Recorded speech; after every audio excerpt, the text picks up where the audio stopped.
Assalamualaikum warahmatullahi wabarakatuh. Perkenalkan, nama saya Gilang Hendrawan Firdaus, NIM 2312322025.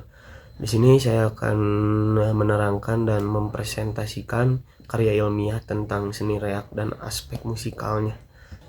Yang pertama adalah latar belakang seni reak adalah keahlian membuat karya yang bermutu. Bisa dilihat dari segi kehalusan dan keindahan.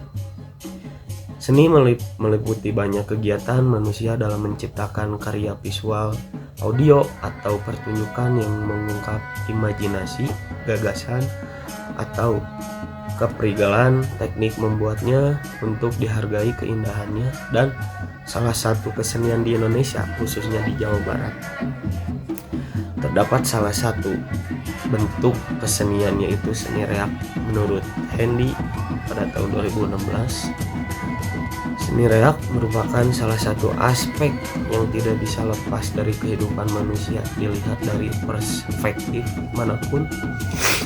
Kebanyakan orang menganggap bahwa seni hanya yang dapat dilihat saja, seperti kesenian lukisan, foto, dan lain-lainnya.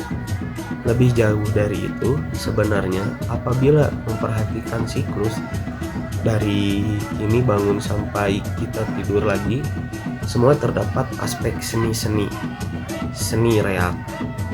Yang pertama ada seni reak. Seni reak merupakan kesenian yang bisa ditampilkan di acara helaran, festival, parade, dan pesta rakyat lainnya.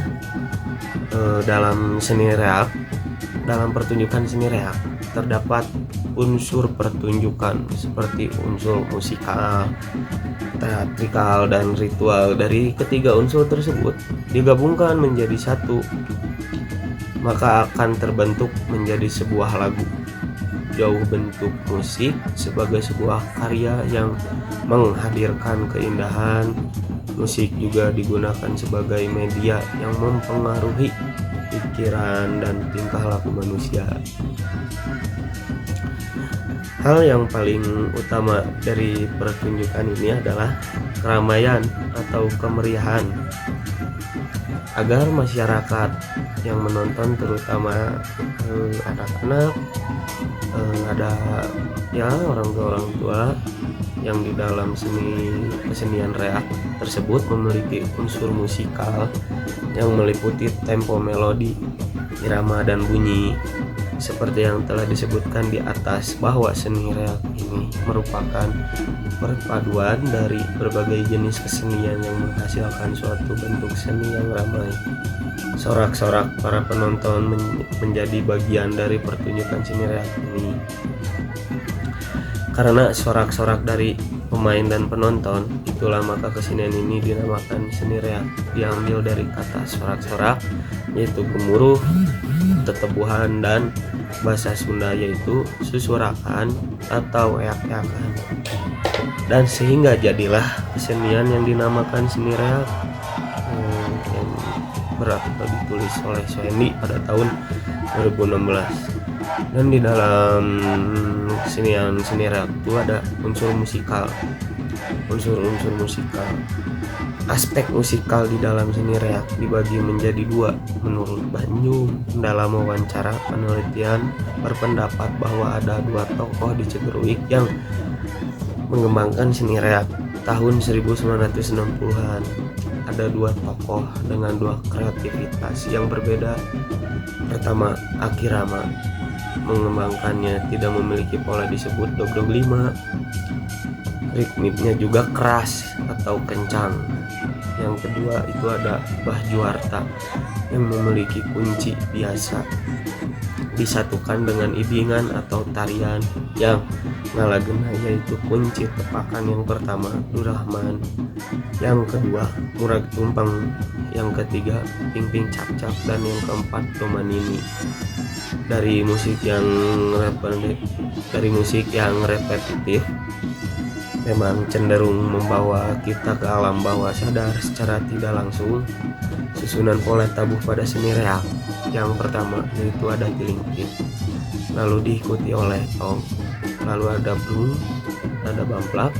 Nah, itu dia penjelasan dogdog opat. Khususnya di dogdog opat diantaranya ada Domanini ada Dorahman, Ping Ping Cak Cak, Urak Tumpeng. Kunci itu harus agar melemaskan tangan dan mudah diingat. Memang pola musik tradisi itu sederhana dan selalu berulang-ulang karena tidak langsung ada unsur tertentu. Ada yang disebut ilmu motopoi, jadi penamaan tepakan itu tersebut sesuai apa yang didengar. Lalu ada ciri khas musikal sanggar seni reak Tibet mengikuti pola tabuh dog 5 saat tempo dinaikkan, sedangkan saat tempo sedang mengikuti pola tabuh dog 4. Ada beberapa pola tabuh dog 4 seperti dog juarta, yaitu tepakan juarta. Selanjutnya ada manfaat dari penelitian ini agar dapat diharapkan masyarakat mengetahui unsur musikal yang ada dalam seni reak, dan diharapkan juga kepada kalangan generasi muda untuk bisa melestarikan kesenian reak tersebut, karena unsur musikal cukup penting kehadirannya di dalam seni reak. Maka dari itu generasi muda harus memahami tentang unsur musikal seni reak tersebut agar seni reak dapat bertahan dan eksistensinya dapat terus terjaga. Metode penelitian ini akan ditempuh dalam penelitian ini menggunakan metode kualitatif deskriptif untuk mendapatkan pemahaman yang mendalam terkait unsur musikal Bumi Agung Saketi. Metode kualitatif deskriptif yaitu suatu rumusan masalah yang perpaduan penelitian untuk mengeksplorasi atau memotret situasi sosial yang akan diteliti secara menyeluruh, luas, dan mendalam. Sebelum melakukan penelitian ke Bumi Agung Saketi, terlebih dahulu kami mencari data atau informasi tentang poin yang dibahas. Setelah mendapatkan informasi, kami melakukan validasi data mengenai informasi yang telah dapat di Bumi Agung Saketi. Informasi yang telah kami ketahui di dalam melalui apresiasi mengenai unsur musikal seni reak dapat di sosial media. Selain itu, kami juga mendapat informasi melalui jurnal. Sekian presentasi dari saya. Terima kasih. Wassalamualaikum warahmatullahi wabarakatuh.